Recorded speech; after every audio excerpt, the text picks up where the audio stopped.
Se dice que el que no conoce la historia está condenado a repetirla, ¿cierto? Y casi siempre repite las cosas malas de la historia. Cuando uno conoce qué pasó, tiende uno también a cometer los mismos errores del pasado, ¿o no? Porque hay cosas buenas del pasado que son importantes repetirlas, ¿cierto, hermana Lorena? Sí. Hay cosas muy interesantes del pasado que uno hoy en día dice que bueno volver a hacer eso que estaba en el pasado. Pero también hay cosas en el pasado que es importante conocerlas para no repetirlas, porque son equívocos, porque son errores, porque son sí, dañinas, exacto.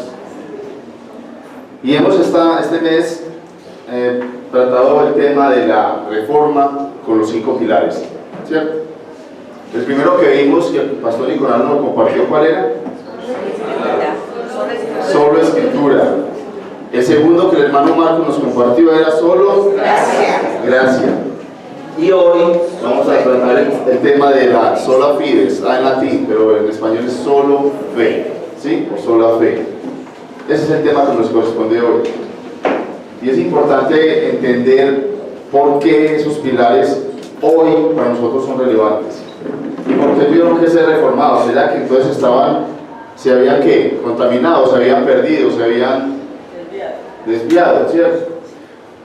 A principios del siglo XVI, un choque teológico muy grande en la iglesia. Ese choque teológico causó que se provocara una reforma debido a que la iglesia está en una corrupción espiritual y teológica muy grande. Todo esto surgió debido al tema de la justificación por la fe. Ese es el tema, por eso hoy la fe es uno, si no el más importante de los 5 pilares, porque es el tema donde usted sustenta y donde usted se para frente a la salvación. La sola fe. Y en este siglo XVI estaba entonces este problema, porque la iglesia estaba corrupta en cuanto a su manera de vivir la vida espiritual y su manera de mirar la teología. La iglesia tenía 2 pilares en cuanto a la justificación por la fe. Ellos decían, es importante que el individuo crea, pero es importante también, y tenía 2, el primero era que se bautizara, y por eso el bautismo de neonatos, o sea el bautismo de bebés, porque ellos decían que para que una persona fuera salva tenía que bautizarse, y por eso los bautizaban desde pequeñitos. En caso de que él muriera, pues estuviera de una vez, como se dice, asegurado, ¿cierto? Pero el segundo pilar era que si se bautizaban y pecaban después de ser bautizados, había otra manera de ser justificados, y era a partir de las penitencias. Las penitencias involucraban todo lo que hemos visto de las indulgencias, y tenía que ver con el tema de las indulgencias, y aquí anoté algo que me pareció interesante. Tenía que ver con hacer una buena obra, una oración, una ofrenda, una visita a un lugar sagrado y un acto sacrificial. Y eso me acordó porque yo nací en la iglesia cristiana católica, ¿cierto? Nací en la iglesia católica. Ok, lo repito.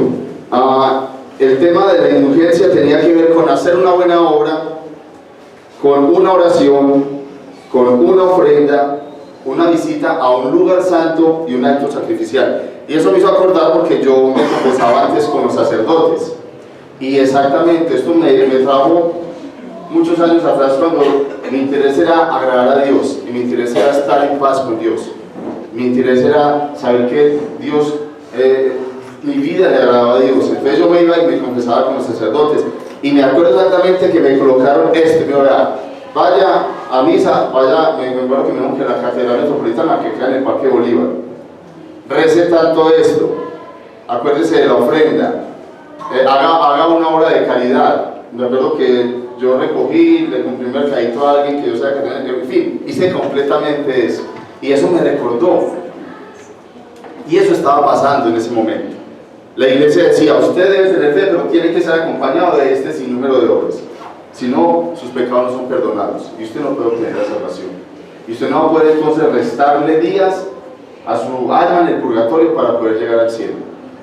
Esa era la idea de la iglesia en ese momento. Y entonces así se decía que Dios derramaba un poco más de gracia y que le agradaba un poco más el pecador porque ya había hecho esos actos de penitencia, ¿cierto? Esos actos que supuestamente justificaban, o éramos justificados por esos actos, y digo éramos porque, como le digo, yo participé de eso también, éramos justificados delante de Dios. Era tal el punto de corrupción dentro de la iglesia en el siglo XVI que se llegó a decir y a declarar que los pecados se podían perdonar a cambio de buenas obras, incluyendo obras monetarias. Eso fue llamado el negocio santo, el negocio sacro, ¿cierto? Un día, en la ciudad de Gutenberg, en Alemania, un emisario de la iglesia fue enviado exclusivamente a esa ciudad a que llevara un mensaje con el propósito de recoger fondos para terminar de construir la Basílica de San Pedro en Roma. Le dijeron, vaya, aprovechese de que la gente está creyendo de que no solo con la fe puede ser salvo, sino que tiene que hacer obras para salvarse, y hágame el favor y recoja dinero porque necesitamos terminar de construir la Basílica de San Pedro en Roma. Y efectivamente este hombre se llama Johann Texel. Este hombre fue, y en uno de sus mensajes decía lo siguiente, abro comillas: cualquiera que haya confesado sus pecados y contribuya con dinero en la caja, tiene sus pecados perdonados.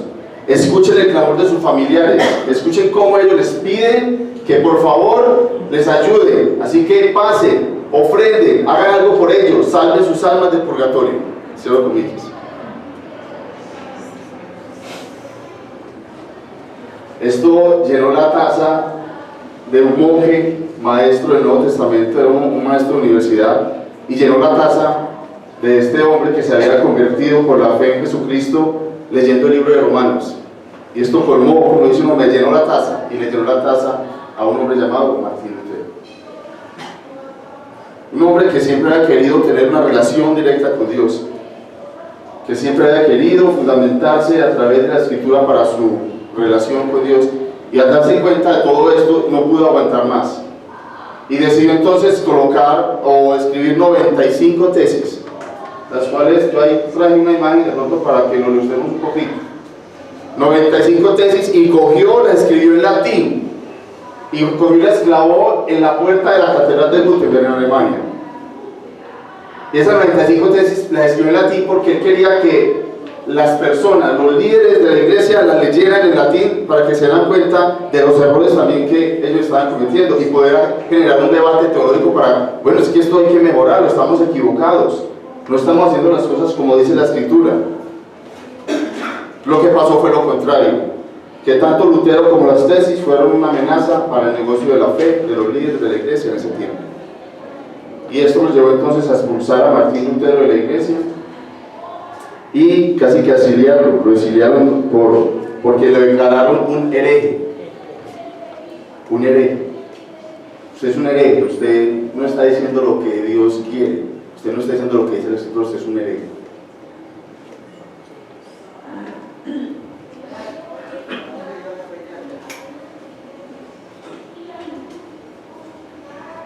Esto produjo un choque entre los que aceptaban las indulgencias y seguían creyendo que para ser salvos era necesario creer, pero también hacer obras, ¿sí? Tener obras, y generó un choque con los que ya habían sido iluminados también para entender que en la Escritura dice que solo somos salvos por fe, por medio de la fe en Jesucristo. Y eso generó entonces esa disputa entre ellos y generaron varias protestas en varias ciudades, no solo en Alemania, y de ahí es donde salió la palabra protestantes.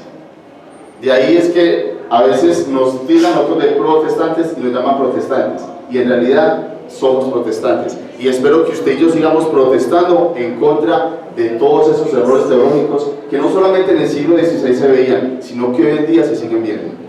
Entonces usted y yo nunca podemos dejar de tener en nosotros la camiseta de protestantes.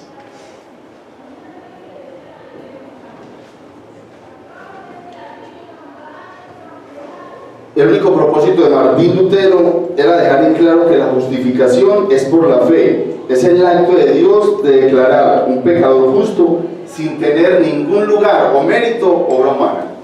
Era lo único que quería, y eso se fundamenta. Lutero dijo: si la justificación por la fe la iglesia no la entiende, o permanece o cae. Si la iglesia no es consciente que es justificada por la fe, el peligro es que la iglesia cae porque no tiene fundamento su salvación.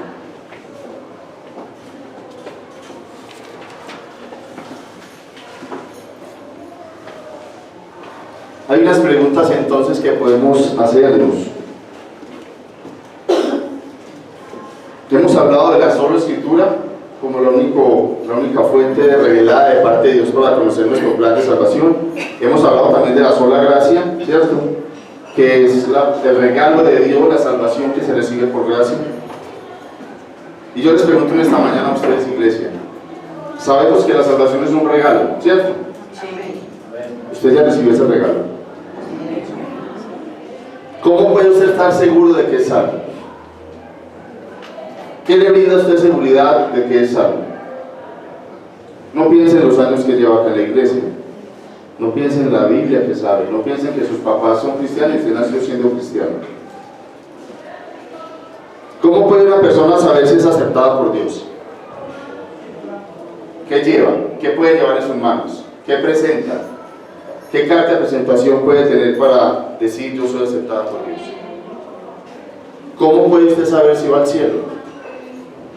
¿Cómo tiene usted esa seguridad de saber que sí va a ir al cielo? Una última pregunta.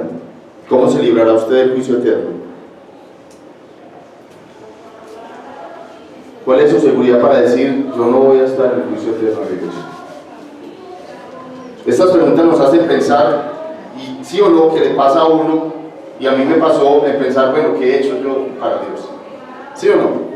Nos lleva uno a pensar, bueno, entonces yo qué bueno he hecho para Dios, qué tan bueno he sido, qué tantas normas he cumplido, qué mandatos y qué leyes de Dios yo he guardado.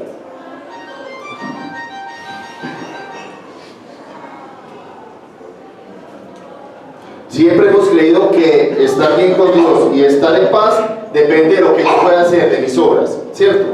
Cuando pasamos una semana sin pecar o sin cometer muchos errores o sin hacer algún delito o no sé, algo que vaya en contra de la voluntad de Dios, creemos que entonces estamos siendo más santos, ¿cierto? O estamos agradando más a Dios en eso. Pero realmente, ¿será que Dios nos justifica por nuestras obras?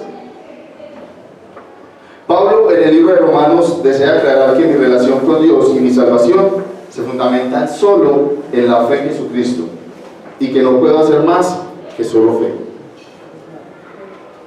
¿Me regalas por favor la otra, Camilo? Gracias. 3 razones para entender la justificación por la fe. 3 razones para entender la justificación por la fe, y es el propósito que creo Dios tiene para que usted y yo hoy estemos muy atentos, porque eso parte de que usted hoy salga seguro de quién es en Cristo, de cuál es su relación con Cristo, de cuál es su futuro. 3 razones, sí, gracias. 3 razones para entender la justificación por la fe. Lo primero, la primera razón es la incapacidad humana de salvarse. Pablo en los 3 primeros capítulos de Romanos, usted se va a dar cuenta y va a leer que él está haciendo una radiografía muy precisa de la condición del corazón del hombre. Y está mostrando que las obras y que cumplir la ley no son suficientes para ser justificados delante de Dios. Es más, está mostrando la incapacidad del ser humano de cumplir la ley. Y está mostrando la condición de la humanidad frente a su relación con Dios. ¿En qué condición se encuentra? ¿En qué posición está frente a su relación con Dios? Y no lo voy a leer, usted lo va a leer en su casa, espero que lo haga, los 3 primeros capítulos de Romanos. Pero en el capítulo 3, versículo 23, hay algo muy especial, es una declaración universal. Allí usted va a poder ver una declaración universal que resume casi que los 3 primeros capítulos. Y dice, Romanos 3, 23, por cuanto todos pecaron y están destituidos de la gloria de Dios. Esa es la conclusión, ese es el dictamen final, ese es el veredicto final. Todos, absolutamente todos pecaron y están destituidos de la gloria de Dios. Cuando Pablo dice en Romanos que todos pecaron, no está hablando de pecados particulares, o de pecados que usted y yo cometemos, sino de una condición pecaminosa, ¿sí? De la naturaleza pecaminosa, sobre la cual usted y yo fuimos ¿qué? Creados, fuimos formados, perdón, o nacimos más bien, para mayor claridad, nacimos en una condición pecaminosa, debido a que la naturaleza de Adán. Por cuanto todos los pecados, o sea, nadie queda excluido de esa naturaleza. Todos, absolutamente todos, nacen bajo la naturaleza de Adán. ¿Una naturaleza de qué? De pecado. Así que aquí no se está hablando de pecados que usted cometa, sino que en sí, la naturaleza humana es una naturaleza pecaminosa. Y dice Pablo, por cuanto todos están bajo la naturaleza de Adán, por cuanto todos están sometidos y están bajo el reino del pecado, eso hace que estén destituidos de la gloria de Dios. O sea, no hay nada que hacer frente a eso. Hasta este momento no hay nada que hacer. Solamente, y es lo que estamos analizando y lo que estamos estudiando, solamente la justificación por la fe es la respuesta a esa condición del ser humano. Entonces Pablo se toma el esfuerzo y la tarea de mostrar que la humanidad es una humanidad sin excusa, sin defensa y sin esperanza. Es una humanidad que está destinada al juicio eterno y que en el corazón del hombre no ha habido ni habrá nada que pueda justificarlo delante de Dios.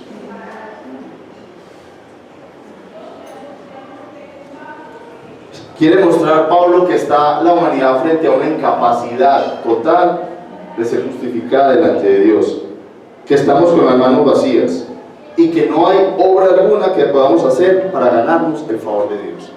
No hay nada, absolutamente nada que el ser humano pueda hacer para ganarse el favor de Dios.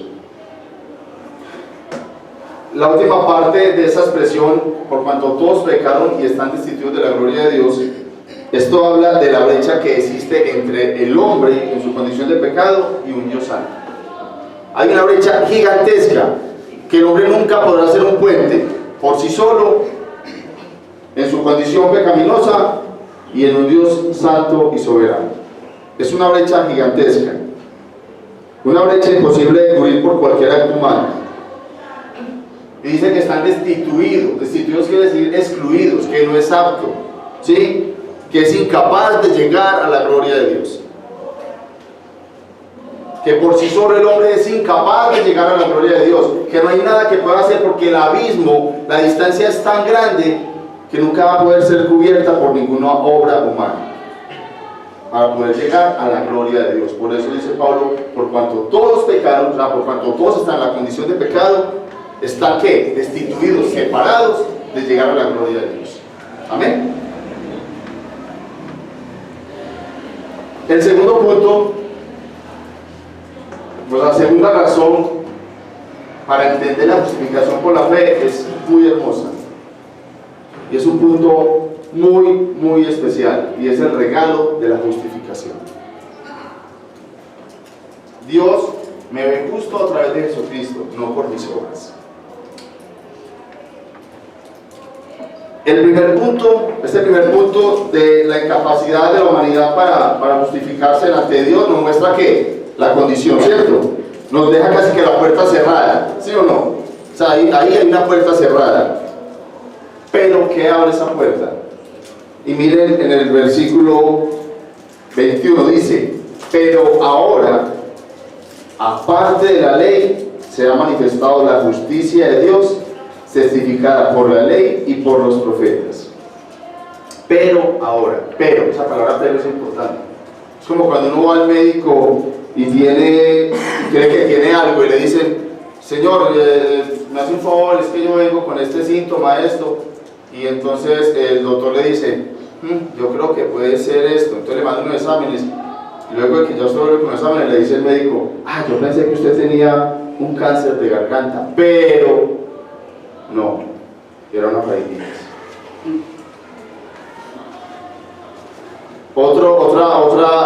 Otra, digamos, ejemplo para entender la connotación de la palabra pero, para mirar cómo el pero es una palabra que nos cambia y que en este momento, digamos, en este texto nos da esperanza, nos cambia ese rumbo. Es mostrar cuando uno, por decir, el hijo de uno está estudiando y le dice, yo estudié para el examen, o sí, me preparé para el examen, pero me asusté y no respondí lo que tenía que responder. Y entonces ahí ya la palabra pero es cierto que cobra mucha importancia. Y es lo que también Pablo quiere mostrar acá. Es que, pero si la humanidad, si el primer punto nos muestra la incapacidad de la humanidad de entrar a la gloria de Dios por su propia cuenta, este segundo punto nos abre la puerta del reino por medio de la justificación, por medio de la fe en Jesucristo. Miren lo interesante de esto.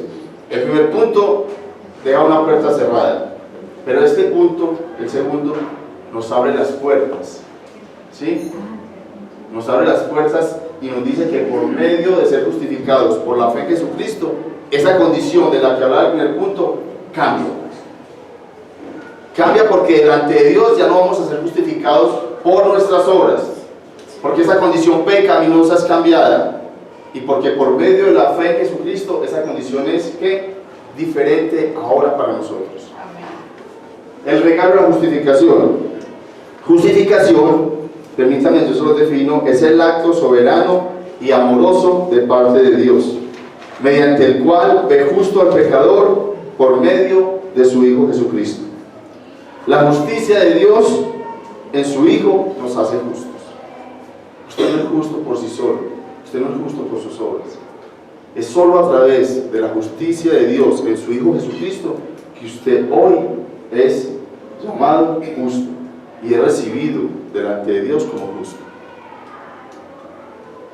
Esto quiere decir que la paga del pecado nuestro, Dios permitió que la llevara a su Hijo, para que todo aquel que en Él crea no se pierda, mas tenga vida eterna. ¿Eso lo dice qué? Juan 3:16. Isaías 53, 5 y 6, miren cómo dice: mas Él herido fue por nuestras rebeliones, molido por nuestros pecados, el castigo de nuestra paz fue sobre Él, y por sus llagas fuimos nosotros curados.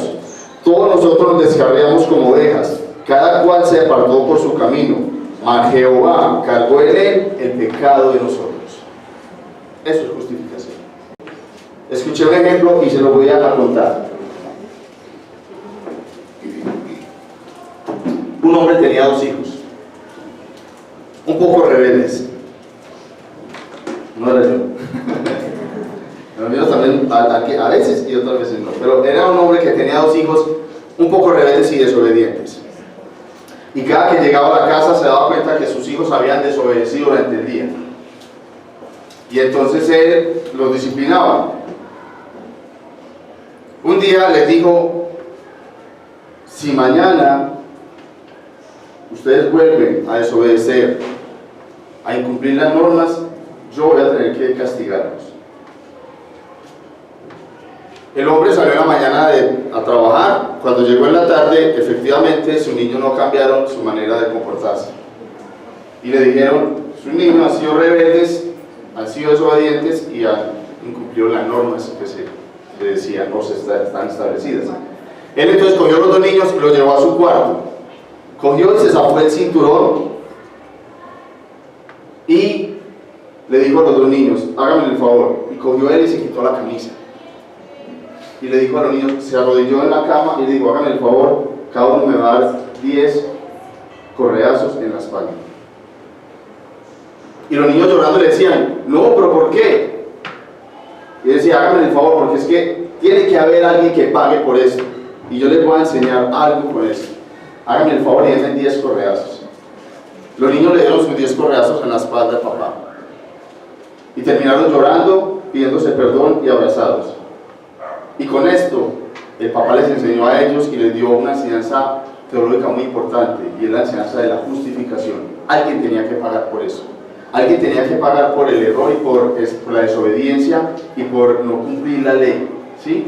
Por no cumplir las normas. Alguien tenía que pagar por eso. El papá mantuvo su estándar de justicia, pero la justicia no cayó sobre sus hijos. La justicia cayó ¿sobre quién? Sobre él. Él mantuvo su estándar de justicia, pero le dio libertad a los que habían quebrantado la norma, la ley. Así funciona la justicia de Dios. Es que el castigo por nuestro pecado, usted y yo no tuvimos que llevar. Jesús se quitó la camisa y asumió la carga del pecado suyo y mío, la paga del pecado suyo y mío, para que usted y yo hoy delante de Él fuésemos justificados.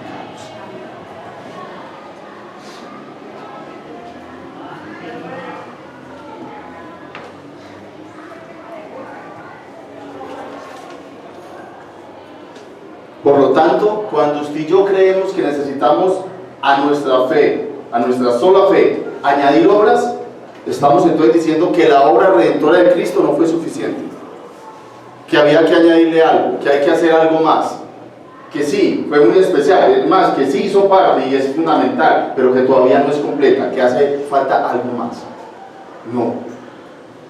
La justificación delante de Dios es solo por la fe en Jesucristo y en su obra redentora. Usted y yo, en nuestra condición, absolutamente no podemos hacer nada, solo creer, solo fe. Juan Calvino dijo: si usted no entiende la doctrina de la justificación, no tiene una base en la cual pueda apoyar la salvación.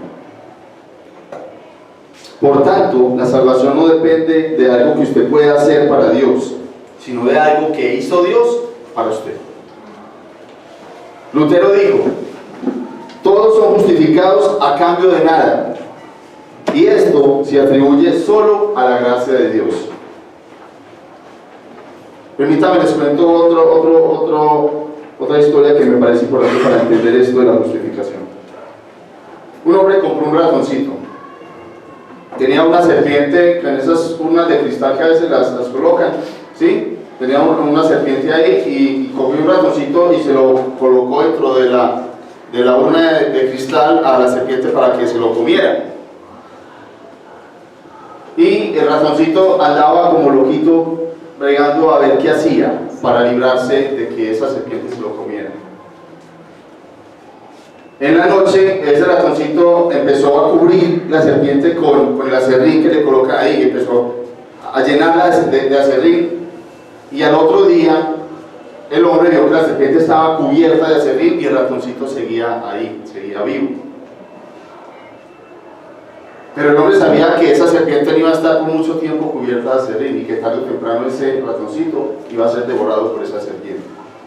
¿Qué hizo el hombre? Introdujo su mano y sacó el ratoncito de allí y lo libró de la muerte. ¿De dónde vino la ayuda para ese ratoncito? De afuera. El ratoncito que creía que cubriendo la serpiente podía salvarse de ese destino que le avecinaba, ¿cierto? Y a veces creemos que cubriendo las cosas, viviendo religiosamente, casi que la serpiente puede llamarse como la religión, creemos que si somos religiosos y cubrimos muchas cosas en la religión, entonces nos vamos a salvar del destino que nos espera.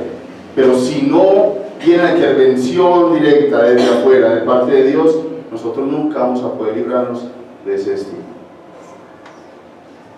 Eso es justificación. Es la intervención directa de parte de Dios para mí. Es cuando yo no puedo hacer nada y solamente dependo de que Dios haga por mí lo que Él puede hacer y lo que Él quiere hacer. Por eso la justificación por la fe es fundamental, para que usted entienda su relación con Cristo depende solamente de creer ¿en quién? En su Hijo. De creer en qué? En la obra redentora de Jesús. Que no hay mérito alguno en usted y en mí para que hoy podamos decir y sentirnos orgullosos de ser lo que somos o de hacer lo que hacemos, sino de reconocer que solo con la fe en Jesucristo yo puedo ser justificado delante de Dios. Y lo último es la verdadera fe. La verdadera fe. Si estamos hablando de fe, hay que hablar de la verdadera fe. Es solo en Jesucristo y su obra salvadora. No es la fe más obras, no es la fe sin obras, es la fe que obra. Es el hecho de creer en el corazón que Jesús murió por mis pecados y que solo Él puede darme salvación, y entender que todo lo que puedo hacer es creer, no más. No más. Que sin la intervención de Dios no puedo hacer nada para salvarme, como le pasaba al ratoncito. Si el hombre no metía su mano, nada podía hacer el ratón. Tarde o temprano la serpiente iba a correr y la serpiente iba a salir con su hambre a devorarlo. pero que la ayuda para ese ratoncito vino ¿de qué? De afuera. No dependía de él. Sin la intervención directa de Dios no puedo hacer nada para salvarme del juicio de Dios. Por medio de Jesús, Él me ve justo y santo. Que Él me trae esperanza de la vida eterna. Esa es la verdadera fe. Es creer que Él me trae esperanza de la vida eterna. Y que por su muerte tengo el perdón de pecados. Y que por su gracia ya no soy culpable. Si bien la salvación la obtenemos por la fe, por ser justificados por la fe, esta fe nos justifica delante de Dios, ¿cierto? ¿Sí? ¿Sí? La salvación es solo ¿por qué? Por fe, ¿cierto? Y somos justificados delante de Dios por nuestra fe ¿en quién? En Jesucristo. No podemos equivocarnos con las palabras que dice Santiago también, donde nos muestra 3 tipos de fe. Santiago nos complementa esta verdad que habla Pablo en Romanos, de la fe, de la sola fe. Y vamos a Santiago capítulo 2.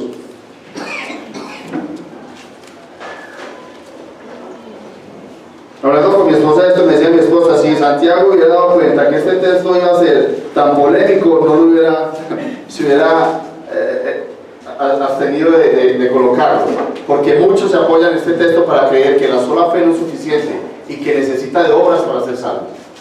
Y hoy muchas personas siguen creyendo eso, y la religión tradicional sigue creyendo eso, y ese es un texto en los cuales se apoya. Santiago capítulo 2. La fe sin obras es muerta. Hermanos míos, versículo 14. ¿Lo tenemos? Hermanos míos, ¿de qué aprovechará si alguno dice que tiene fe y no tiene obras? ¿Podrá la fe salvarle? Y si un hermano o una hermana están desnudos y tienen necesidad de mantenimiento de cada día, y alguno de vosotros le dice, id en paz, calentados y saciados, pero no le dais las cosas que son necesarias para el cuerpo, ¿de qué aprovechará? Así también la fe, si no tiene obras, está muerta en sí misma. Pero alguno dirá, tú tienes fe y yo tengo obras. Muéstrame tu fe sin tus obras, y yo te mostraré mi fe por mis obras. ¿Tú crees que Dios es uno? Bien haces. También los demonios creen y tiemblan. Mas, ¿quieres saber, hombre vano, que la fe sin obras es muerta? ¿No fue justificado por las obras Abraham nuestro padre cuando ofreció a su hijo Isaac sobre el altar? Versículo 22. ¿No ves que la fe actuó juntamente con sus obras y que la fe se perfeccionó por las obras? Los contextos de Pablo y los contextos de Santiago son muy diferentes. Santiago y Pablo nunca se van a contradecir. Ni Santiago está contradiciendo a Pablo, ni Pablo a Santiago. Ni están dando dos doctrinas diferentes. Sino que por el contrario, Santiago está ratificando lo importante de la verdadera fe. Lo importante de la verdadera fe. Santiago nos muestra en primer lugar en el versículo 14 al 17 la fe muerta. 3 tipos de fe. La fe muerta es esa clase de fe que consiste en decir, yo creo en Dios, pero los hechos no lo demuestran. Si digo que soy justificado y que Dios me ha salvado, pero mis obras no acompañan esa fe, Santiago dice que mi fe está ¿qué? Muerta. Es lo que muchas personas están en esa condición de fe. Muchos dicen, yo creo. Sí, yo creo en Dios. Y muchos cristianos creo que están en esa condición de fe. Dicen, yo creo en Dios. Yo creo en Dios. Yo he sido justificado por Dios, yo he sido perdonado por Dios. Pero sus obras, su manera de vivir, no dan testimonio de esa justificación. La segunda fe que habla Santiago es la fe diabólica. Santiago dice que los demonios creen y tiemblan. Santiago dice que los demonios creen, y esa es una fe que ellos tienen. Esa fe es aquella que sabe que hay un Dios y que hay un juicio, pero que su vida nunca tiene interés ni de rendirle alabanza ni adoración a ese Dios. Esa es una fe diabólica. Es saber que existe Dios y que sí va a haber un juicio, pero que mi vida no le interesa rendirse nunca a los pies de Cristo. Ni nunca le interesa rendirse en alabanza de oración hacia Dios. Esa es una fe diabólica. Y la tercera fe es la fe genuina. Es aquella fe que no solo nos lleva a ser justificados delante de Dios, sino que como resultado de esa condición de justificados, producimos ¿qué? Fruto. La tercera es la fe genuina, es aquella fe que en mi condición de justificado delante de Dios por la fe, esa fe hace que mi vida produzca fruto y que ese fruto sea evidente para los demás. Por eso Santiago decía, muéstrame tu fe por tus obras, porque si dices que crees, tu vida debe ser consecuente con lo que crees. Y si eres justificado, vive como justificado. Y si eres perdonado, vive como perdonado. Y si eres salvado, vive como salvado.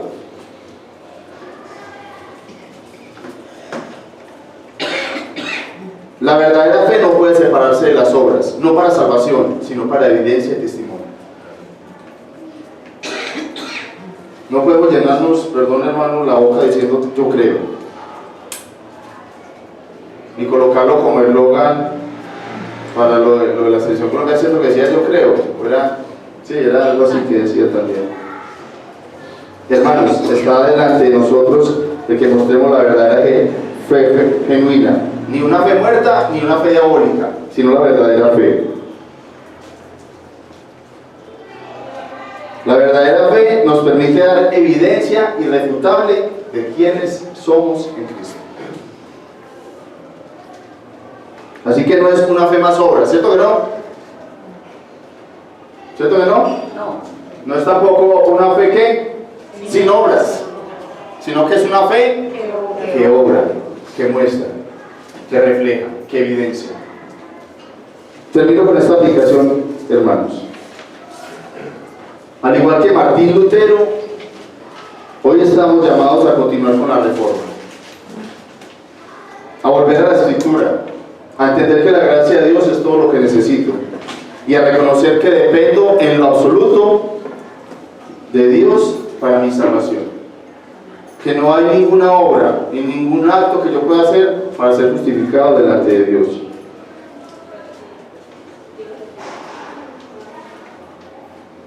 Les voy a preguntar esto a ustedes, iglesia. ¿Es usted consciente de que va a hacer de su vida sin Dios? ¿Usted es consciente de eso? ¿Es consciente usted, si está viviendo en una fe muerta, de cuál va a ser su fin? ¿Qué futuro le espera a usted? ¿Se cree usted merecedor de la salvación por el tiempo, por las actividades, por el conocimiento, por sus habilidades? ¿Por qué se cree usted seguro de la salvación? ¿Cuál es el objeto de su fe? ¿En qué deposita su confianza? ¿Cuál es su carta de presentación para presentarla delante de Dios? Pablo nos dice que solo podemos decir, yo he creído. Dice que el que en su corazón lo cree para justicia y con su boca lo confiesa para salvación. He creído, no tengo nada más que hacer, solo he creído. Hay una canción de Marco Vidal que dice, han creído, ¿cierto? Y eso les ha hecho renacer a una esperanza y a una fe. No hubo nada más que hacer, solo han creído, dice Marcos Vidal en una canción. ¿Está dispuesto a reformar su manera de acercarse a Dios? La reforma sigue vigente y hoy estamos llamados a ser reformadores todavía. ¿Qué áreas de su vida usted hoy tiene que colocar delante de Dios para ser reformadas? Para decirle a Dios, Señor, necesito que me ayudes a reformar esto y que transformes en mi vida esto y que me reformes esto. De pronto inclusive su manera de acercarse a Dios. ¿Qué clase de fe tiene? ¿Será aquella fe que dice que cree en Dios pero sus actos no lo demuestran? ¿O será aquella que sabe que hay un Dios todopoderoso pero no le alaba y le obedece? ¿O por el contrario tiene esa fe que da testimonio y contagia a otros de que ha sido justificado y que la justificación es para todos?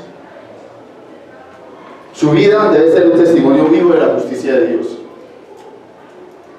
La justificación por fe son buenas noticias para el que no ha creído y motivo de gratitud para aquel que ha reconocido que solo por haber creído en Jesucristo ha sido justificado delante de Dios.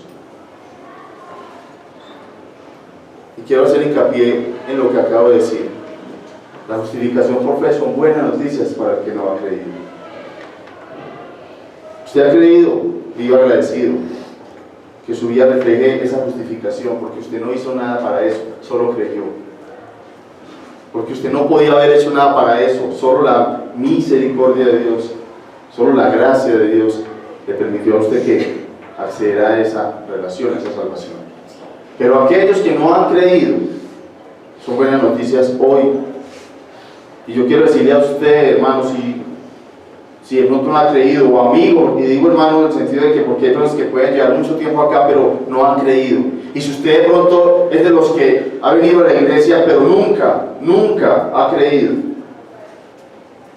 yo quiero que usted se lleve estas buenas noticias. Usted solo tiene que creer en Jesucristo como Señor y Salvador. Solo tiene que creer en que Dios pagó la justicia de su pecado. ¿En quién? En la espalda de Jesucristo. Y no le voy a pedir que levante la mano, pero si usted de corazón no ha creído, yo hoy quiero decirle que son buenas noticias para usted, y que entienda que solo por la fe en Jesucristo usted hoy puede recibir la salvación. Esa es la salvación que hoy le brinda el Señor, la salvación que hoy ofrece Dios, y solo nos pide que creamos, solo fe. Amén. Cerremos nuestros ojos y vamos a orar. Y en primer lugar quiero orar por aquellos que no han creído. Amado Dios, yo quiero orar en este instante por aquellos amigos o amigas que no han entendido que la salvación es solo por fe, que no hay nada en lo absoluto que ellos puedan hacer para complementar o para reforzar o para ayudar a la obra redentora de Cristo a ser salvos.